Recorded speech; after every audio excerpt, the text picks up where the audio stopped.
I chose the wrong guy. Do I have a chance to fix things with him?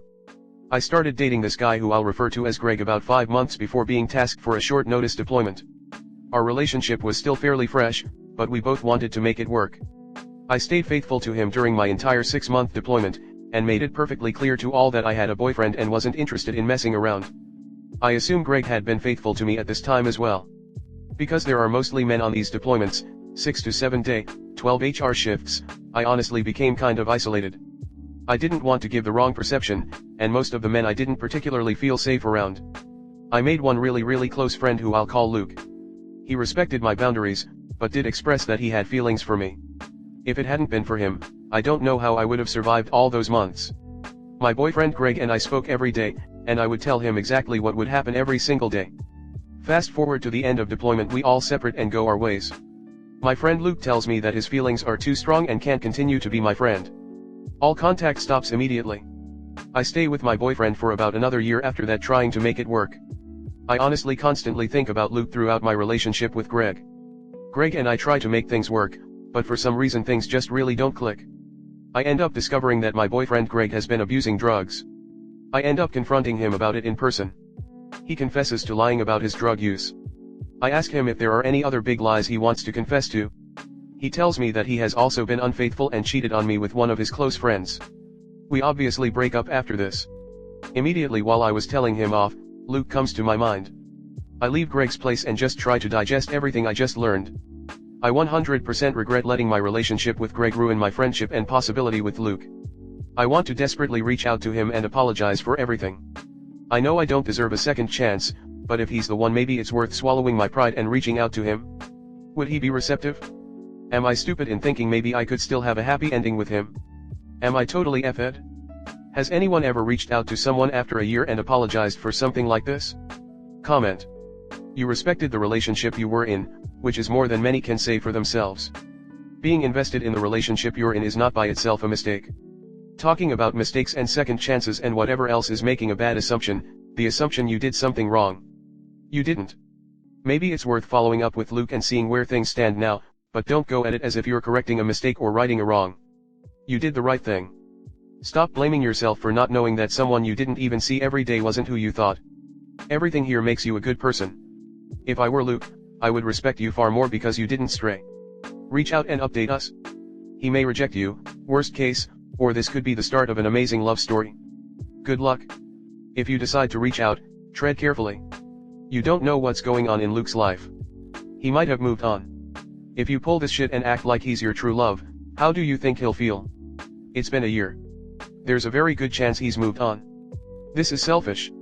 You're thinking of yourself and your own feelings, not his. Just be careful and really think. Sure, it's worth trying, but don't reach out with proclamations of love. Reach out and just see if he's willing to talk. Don't go after a relationship with him right away. If you really want to do this, if you think he's really your true love, you should try to re-establish your friendship, respect whatever boundaries he may make, and do not overwhelm him with this true love stuff. I wouldn't, but I don't deserve second chances for cheater or breaking up and getting back. You technically didn't date and hopefully didn't leave out anything about kissing, etc. All you can do is email or text him about what has happened, how you think of him. Say the breakup is hard and would like to try France first but really want more in a little bit. He might be seeing someone. If he is and says he will leave her, say no cause he is not a trustworthy person. Was an emotional affair or close and think it did affect your relationship when you got home. But doesn't change he cheated and addict. Again, just email him and all he can say is he is seeing someone. Nothing ventured, nothing gained. You should absolutely reach out to Luke if you are able to locate him. You did nothing wrong, you chose the honorable thing by staying loyal to someone who, as it turned out, didn't deserve your loyalty. He respected your relationship and was honest when he told you he couldn't remain your friend because of his feelings for you. You of course have to be ready if you find out he's moved on and is with someone else. If that's the case, you should show his current relationship the same respect that he showed yours, and back away totally so that you don't become a problem to them. But if you find him, and if he's single, then just maybe you can reconnect and find the magic again. Life is too short for regrets. If you don't try, you'll always wonder what might have been. Don't wait another moment, do it now. Good luck and best wishes to you, may you find the joy and happiness you deserve. Story 2. I am getting ghosted by my girlfriend of 4 years. How to cope? It's been a really difficult and pretty confusing time, but I am just so perplexed right now. I am getting ghosted by my girlfriend for the last 20 plus days. I have tried to reach out to her via her connections. The last time I had any contact with her was about 7 days ago, which was after being ghosted for 14 days straight. She wanted to let me know to not pester her contacts and to tell that she's been sick and busy, because of which she hasn't really been able to contact me. This got me riled up so bad, and I ended shouting at her on call. All this time I was thinking about her safety and well-being, and listening to her statement wasn't really what I was hoping for. I was always serious about her, and no, there wasn't anything that happened with us or we're in any kind of on/off relationship. If only there was a way to know, was it really because of me or she being overwhelmed with her issues, or she just doesn't feel that way now. I am getting a lot of anxiety lately and have been pretty anxious about my looks and me being a worthy boyfriend/partner. Also, I am losing faith now on everybody. All I can remember now is that Michael Scott's dialogue, "You expect to get screwed by your company, or in this case anyone and everyone, but never your girlfriend." I have been trying to reach out to her for past 7 days to at least talk and sort things out or close the relationship for good, but she's still ignoring me and have been blocked by her. I never could believe that this would happen to me. It just feels such a slap on my face, and the worst part is that I am in my MBA and currently at a very crucial stage, and I have to deal with this all. I thought after my graduation, I'll be in a position to treat her well and plan a future with her. I don't usually post on Reddit, but seems like the only place where I can rant. Never thought it would happen to me. I just want to know how to cope with all this. Story 3. Partner and I fight all the time in a toxic way because I feel unappreciated and not recognized. My partner and I had a baby last year, which has made it so that we never have time for each other. We have been together for over 7 years, and even in the beginning he never did the things that most men do. He has never taken me on a date, he never compliments me, and I have had to ask him to buy me a card for my birthday. We both suffer from low self-esteem. He has never been a verbal type and does not show appreciation for me and all that I do whatsoever. I always thank him for what he does, and he never does that for me. I'm at my wit's end. I feel terrible because I don't want to fight in front of our young child, but we don't even get time alone to fight. This particular one was very bad. I called him a fucking asshole and said that I hated him and that I would like him to disappear. What triggered the fight was a comment he made about my eating habits. I had a terrible eating disorder as a teenager, and he knows this. I am fully recovered and weigh a normal amount. I have to go on a special medical diet for a test, a medical test he is making fun of me for, and I said I might track my calories to make sure I eat enough. He said that if only I ate enough and wasn't scared of gaining weight, then that would solve the problem. I said I'm not scared of that, and that when I was pregnant I gained 40 pounds and it was a healing process for me. He said that doesn't count because I was pregnant.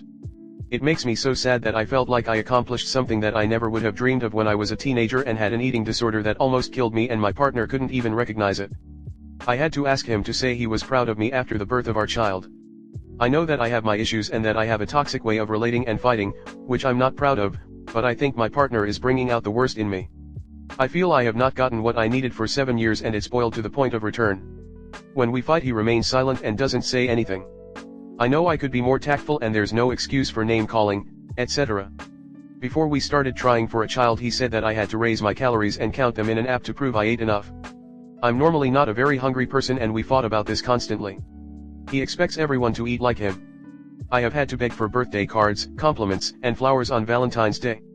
He does all of the cooking and laundry and is a great dad, which I always express my gratitude and appreciation for. I make more money and both work and take care of baby during the day, as well as pay most of the rent/bills and make sure our baby has health insurance, all her appointments, and not once have I been thanked unless I asked him to thank me. Instead, when exclusive breastfeeding didn't work out for us, he said it was because I didn't eat enough rather than being supportive. He's Eastern European and was raised to never say I love you and be extremely cold. I say I love you to my parents every day. Our sex is perfunctory and he only kisses me when we have sex and never hugs me or holds my hand. I think his love language is silence and ice. I'm really sad and I don't know what to do. I feel hopeless. I really wanted a second child, but we are not in a good place and I think we need to break up. How should I work to save this relationship or leave it with a small child? Comment. You weren't getting what you needed before you had the baby. Why did you think adding a child to the mix would fix things?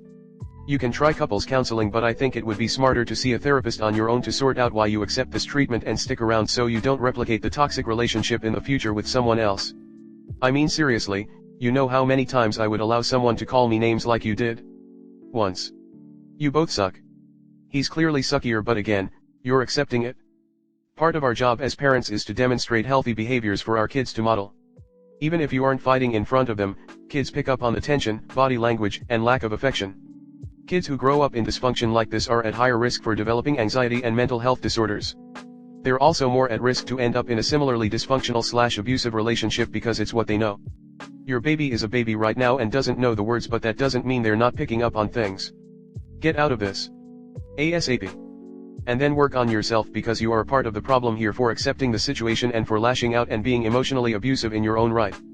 Just go do CBT by yourself and make an exit plan. You can't fix this on your own. If he won't do therapy, there's your answer. He's fine with how things are. He doesn't see a problem, and he certainly isn't interested in making any changes. You may be self-aware and you may understand that the situation is wrong, but that's only the first step. The next step is therapy. You can take the baby with you. You've just been conditioned to think this is normal. The cycle can and will stop with you if you take the steps to make that happen. Good luck. It sounds like you're in a tough spot, but let's cut to the chase here. Your partner is not meeting your emotional needs, plain and simple. From the lack of compliments and appreciation to the dismissive comments about your eating habits, it's clear that he's not showing up for you. You deserve someone who supports and uplifts you, not someone who brings out the worst in you. It may be time to seriously consider whether this relationship is worth saving, especially if it's impacting your mental health and overall happiness.